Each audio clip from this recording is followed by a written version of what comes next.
Welcome. Hope you're all enjoying your Independence Day weekend. So, I was looking through an old hard drive for a PDF of my Scary Stories book, which I was thinking of reading from, when I found this old episode that was either lost in the adpocalypse or the duplication apocalypse. The first story of these two is a Dogman story that I don't think we currently have online, although I suppose I could be wrong about that. The second story was originally a two-parter, but I've edited it back into one story here. In some places I'm leaving the original visuals, in other places I've been forced to change the images for various reasons. So without further ado, here's a Dogman tale from 2018, performed by the combination of PQ Ribber and Patricia Hodegi, and we call this one Dogman and Disembodied Voice Encounter, as told to Peter Bernard. Read by PQ Ribber. I've been reading about Dogman online recently because I want to understand an encounter. I think I met this cryptid face to face, but this story is so strange and so different from other Dogman stories I hear online. Maybe what I saw was something else. Maybe someone hearing this story will know better than I did what happened to me. All I know for certain is that when the weird phenomena all started, it was as far away from a Dogman encounter as possible. It seemed, at first, I was being haunted.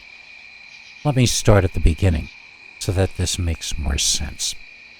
A little while back, the company I worked for decided to relocate my whole department, which meant a promotion and a raise for me, but also meant I'd have to find a new home. I wanted a place that reflected my new, better position at the company, but I really didn't have the savings to get that kind of a house yet. I ended up finding a small but stately little 2-story, 2-bedroom, old-fashioned shingled house a bit out of town, the edge of a forest. It's basically inside the forest, really, and there are no other houses on the block. I was surprised to find it for rent at such a price. And the lease, just pay month to month. That was great for me, because I hope to be able to afford something closer to town in half a year or so. Even though it was in such a rural location, the little house had an ornate chandelier downstairs, a fireplace, and a beautiful staircase leading up to the bedrooms. Each of the bedrooms had fireplaces too, but they looked as though they had been sealed up years earlier. There was central heating. The place had been kept up well, yet still looked old. Everything seemed original if it wasn't actually. It was not what you would expect to find out here, so I guessed it might have been a vacation home for a rich person when it was first built. All the windows on each floor had a lovely view. The woods and the mountains past them mesmerized me day or night. I never went out in them, though. I was too busy, really. This was just supposed to be a place for me to sleep in the short term. Then one night, I was laying in bed, and I heard a voice. I can see you. I sat up. But I really heard that? It sounded like a girl or a woman. I looked around, and I saw nobody. Was that a hypnagogic or hypnopompic audio hallucination? It didn't sound as though it were right in my ear. It sounded like it was at the foot of my bed, to the right. I turned on the light next to the bed and got up to investigate the room. Since I found nothing, I figured it was in my head. Getting back into bed, I heard, I can see you. It was coming from the window. I raced over and looked out. Of course, it was the second-story window. There was nothing out there but air. I pulled it open and leaned out, looking down and up to see if anyone could possibly have been there, but saw nothing. I wasn't able to get much sleep that night or the next few nights either. At least once during the night, always at different times, and always sounding like it was coming from different places. I would hear that voice. I can see you. Always saying the same thing. My boss pulled me into his office at work. It had become obvious I wasn't getting enough sleep. He was nice to me about it, but I could tell that behind his concern lurked impatience, and that I was messing up my promotion. I couldn't tell him that I was losing sleep because I was being haunted by an invisible peeping Thomasina. I made up some excuse and told him I'd get it taken care of. That day, at lunch, I started looking for a different place to live. I contemplated asking one of my buddies at work if I could stay over for a night.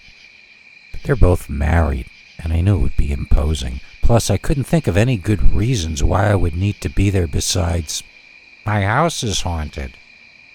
On the drive home, I thought about getting sleeping pills, but didn't. It would be better if I could lick this naturally. I decided to try sleeping on the couch downstairs just to vary the routine. Maybe the ghost only haunted the second floor. No such luck. Just as I was falling asleep, I heard it again. I can see you. It was definitely from outside. This time I was prepared. I went to sleep with my jeans on. I slipped on my boots and coat and ran out the door around to the spot where I had heard the voice emanating from. There was some old snow around there, but there were no footprints in it. I tried stepping lightly on the snow to see if it was icy or soft, and I easily made a print there with my boot. If someone had been there, they would have left prints too. As I was processing this information, I heard, off in the distance, to my left. I can see you. Running, I tried to reach the location of the voice as fast as I could. It was in the forest, past some trees. I ran for a while, then realized I was probably there, even past the point where it had happened. I still saw nothing. To my right, I can see you. again, I ran after the voice. That girl and I were going to reach some closure tonight, no matter what I had to do. My job and my sanity were at stake, so I had to reach her. I can see you. To the left, back I ran, retracing steps, then I can see you. forward, and to my right.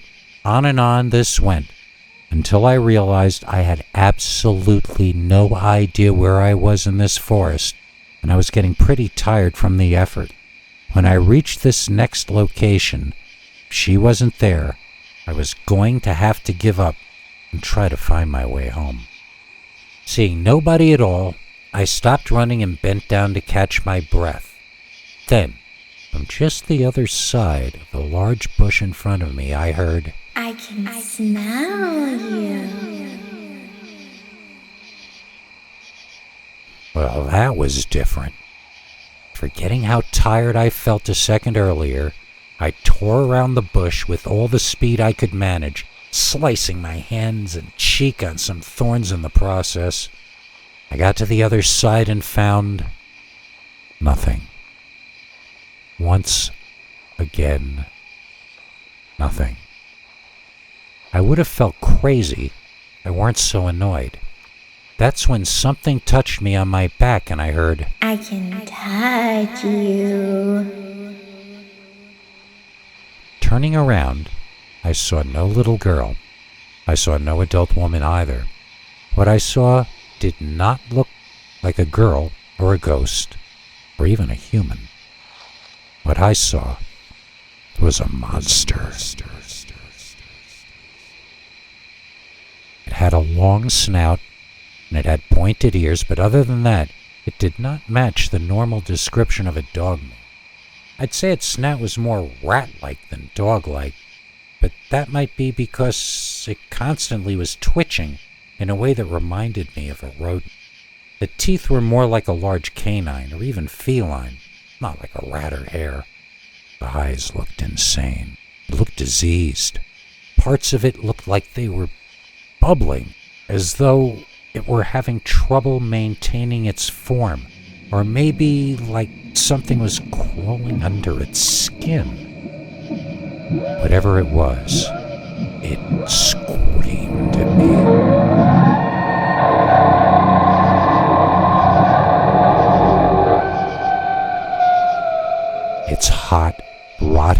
searing my skin and turning my stomach. I ran. I ran and I ran. I had only seen it for a couple seconds. I had only seen it from the chest up, really. I ran till I was out of breath and then ran some more because I never wanted to see it again. I could hear the laughter of a girl as though it were echoing from all around me at once. Maybe it was more than one girl. Maybe it was an army of invisible girls.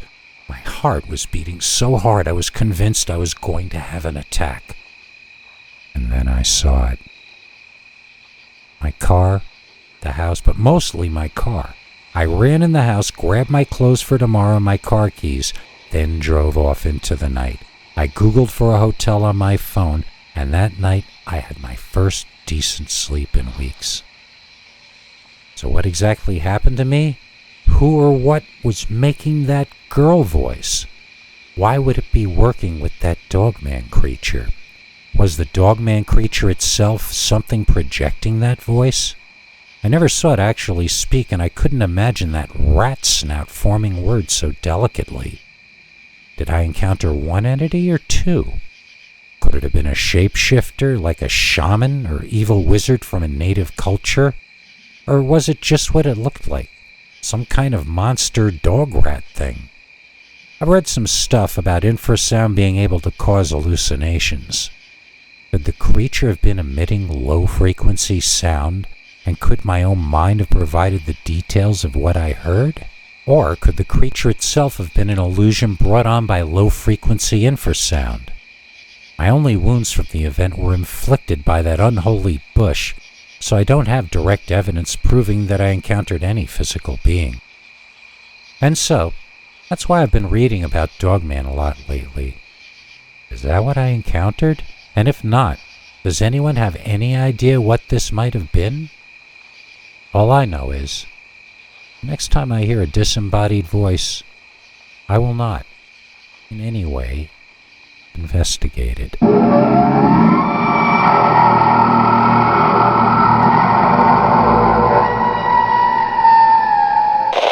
I'd like to take a moment to say that if you have a scary story you'd like to tell us here, you can write Peter at peterbernard.com, or you can call our new Scary Stories hotline number and leave it to us in the form of a voicemail message.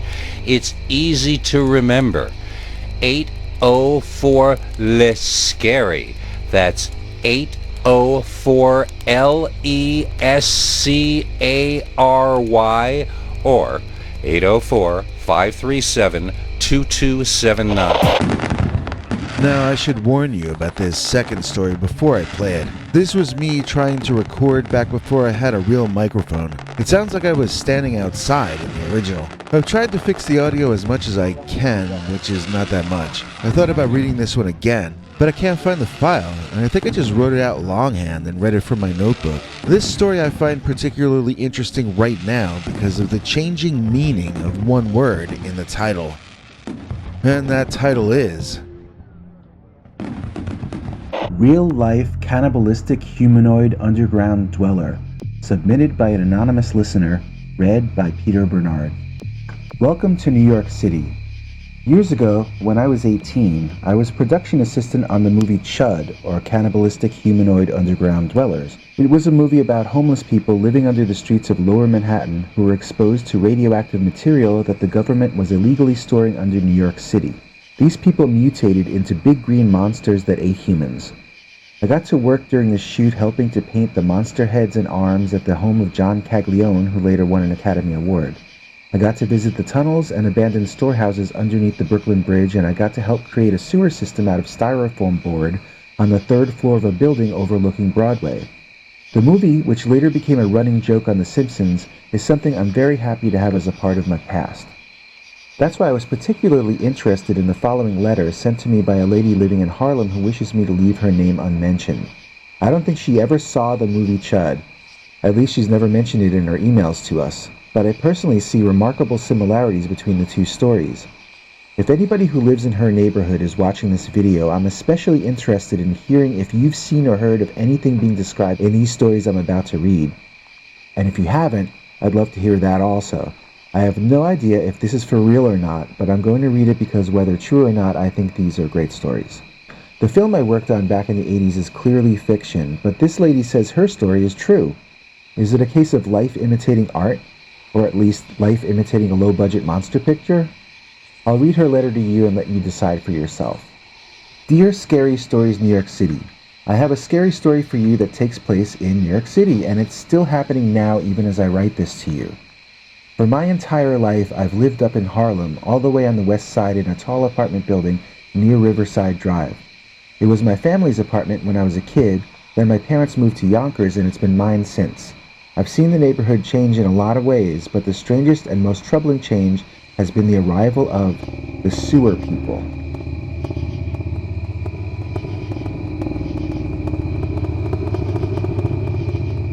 I should probably call them sewer monsters because they don't really look like people. Well, they have heads and arms and legs and so on, and some of them seem to be wearing clothes. Their relationship to humans pretty much ends there though. They seem taller, and their skin is a light color. I've only seen them at night under orange streetlights or fluorescent lights, so I'm not 100% certain of their skin tone, but they are not Caucasian or any skin type I've ever seen before. They seem to have grayish, almost greenish skin. I remind you that I've only seen them at night under artificial lighting, and they usually are darting quickly from one shadow to the next like vermin. I've seen them, my neighbor in the next apartment has seen them, my goddaughter says she's seen them, and the super in my building has seen them as well. He says they're tunneling now, moving further and further out into the neighborhood. We all know we're talking about the same thing because these creatures are not just pale. These creatures sort of glow. I can't think of a better way to put it, even though I know it sounds stupid. They don't shine like beacons or light bulbs or even lightning bugs. They sort of glow almost like an old glow-in-the-dark decal from the 1970s that was running out of glow power. It's sort of almost a minty yet sickly green glow, and you would notice it more out of the corner of your eye than when looking at them directly.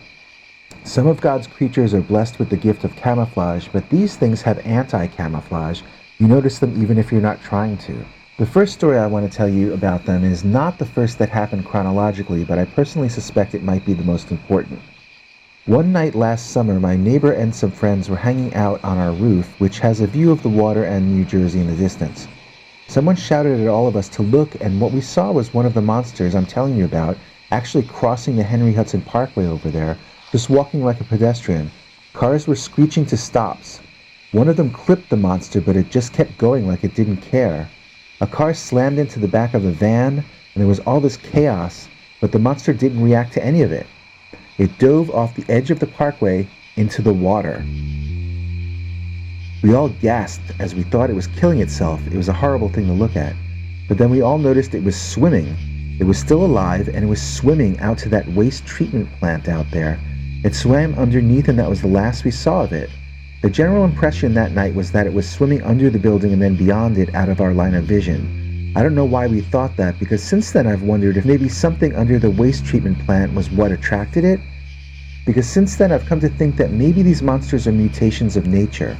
I think that because I got to see them up close 2 times, and fairly close a handful of others, and the kinds of deformations on the things look different on each of them.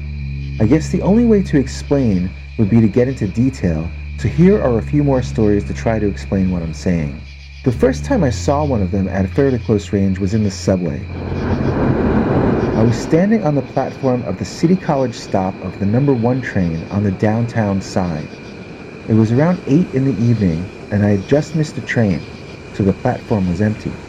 I was visiting a friend downtown who lives near the northernmost exit of the 23rd Street stop, so I walked to the back of the platform to save myself time later. There I heard a ticking sound coming from down on the tracks. It was rhythmic for a while, and I wondered if it were a clock. Suddenly it dawned on me that time bombs in the movies ticked like clocks, so maybe I should get away from there and go tell someone. Before I ran away, curiosity got the better of me, and I had to bend over and peek down the track in the direction of the noise, just outside the station. I don't know what I was looking for or what I was expecting to see, but what I saw was a bald-headed man squatting near the 3rd rail. He was glowing lightly in the darkness, as I've described before. He was reaching out toward the 3rd rail with his right pointer finger, and each time he got close, a little electric bolt would shoot out into his finger making the sparking sound that I had taken for a ticking noise. I screamed because I thought he was going to electrocute himself, and he turned and looked at me directly. This was not a bald man. This was not a man at all. Its eyes were entirely white. There were no pupils at all. Its ears stuck out from the side of its head, each at different angles, not matching the other. It had the wrong number of fingers on each hand. It stood quickly to its feet in an amazingly fast and athletic, yet still warped and inhuman fashion. I screamed again and took a few steps back, and the creature did the strangest sort of side flip I'd ever seen. I can't even describe it. I don't know what it did exactly, but somehow it somersaulted sideways and was now standing on the platform directly in front of me, under the harsh fluorescent lights. It looked as though it were in a stupor, and I wondered if it were just curious about me. Then it growled.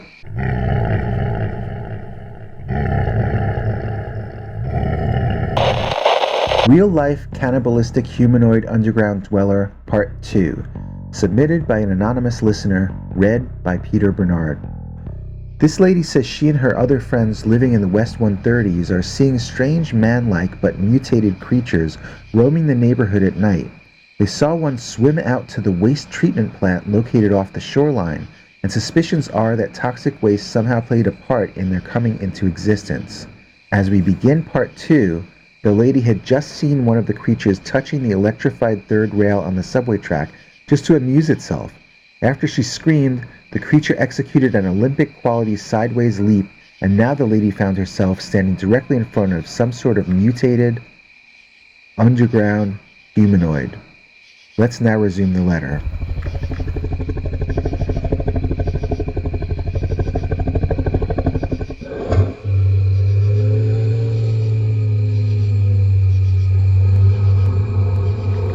In the lady's words. It growled. This huge man-like thing growled at me. In the blinking fluorescent light, this thing appeared to have grayish-greenish skin, but mottled all over. It had growths everywhere, which were each made of every color of the rainbow. Its completely white eyes did not seem blind, and I felt myself unable to move or even unlock my gaze from them. I could sense it had clothes on, but at the same time it sort of felt like the clothes were... I don't know how to say it. I guess it felt like they were melted into the creature's skin. Like it had those clothes on, then the skin mutated and grew out over the clothes. I'm not saying I observed this specifically because, as I said, I couldn't really take my eyes away from its gaze. These were all peripheral impressions, so I can't swear by them. The monster man opened its mouth to scream and showed an array of teeth, none matching the next one. Then it uttered a bellow, standing so close to me that I could smell its terrible breath.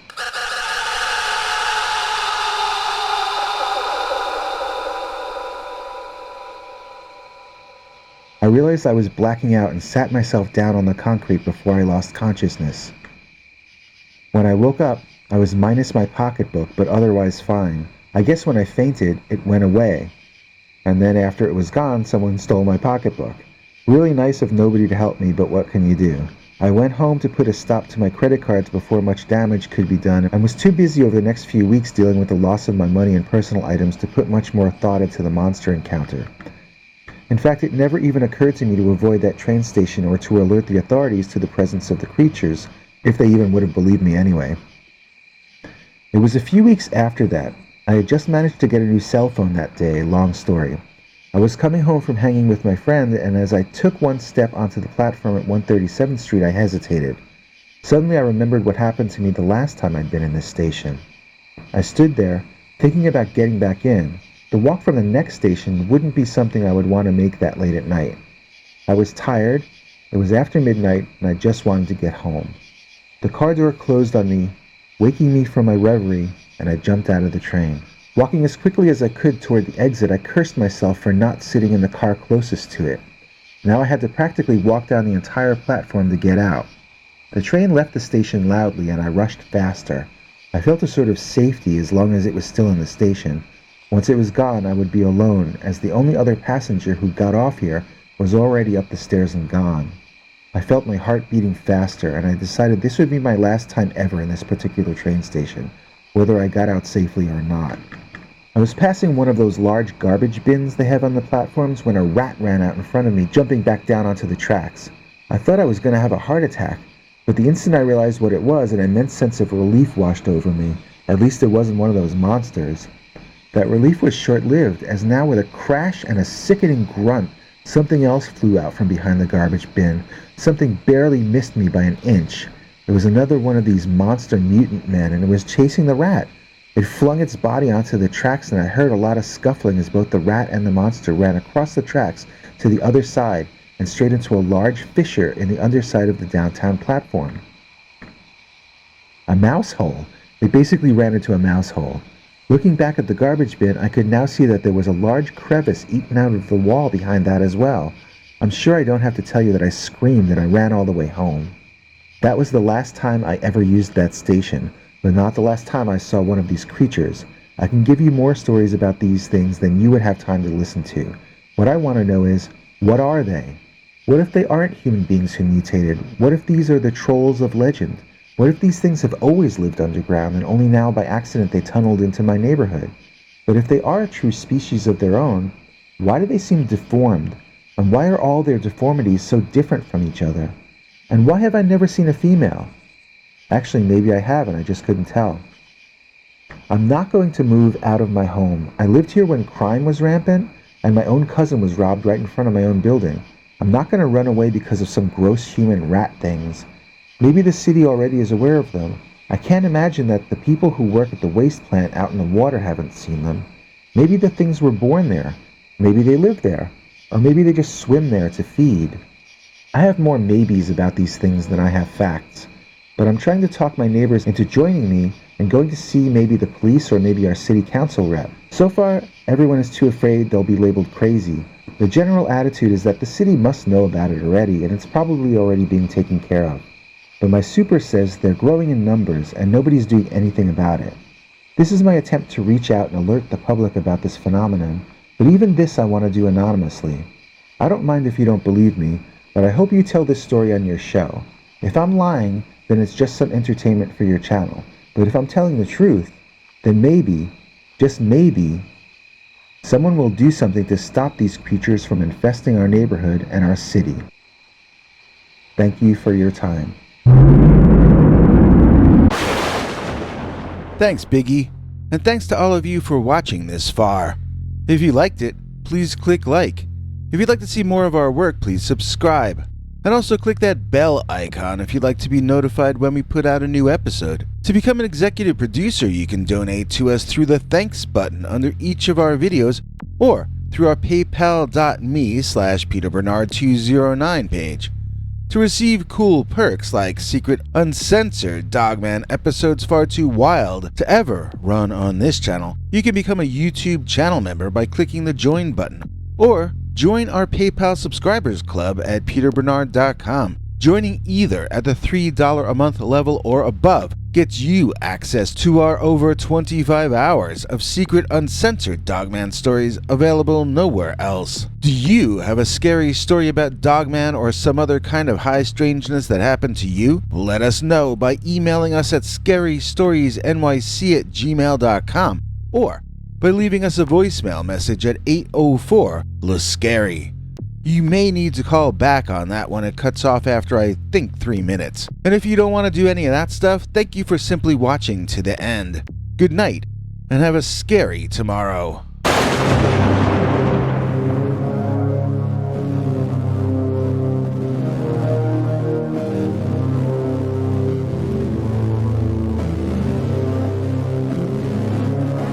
Come back for more scary stories.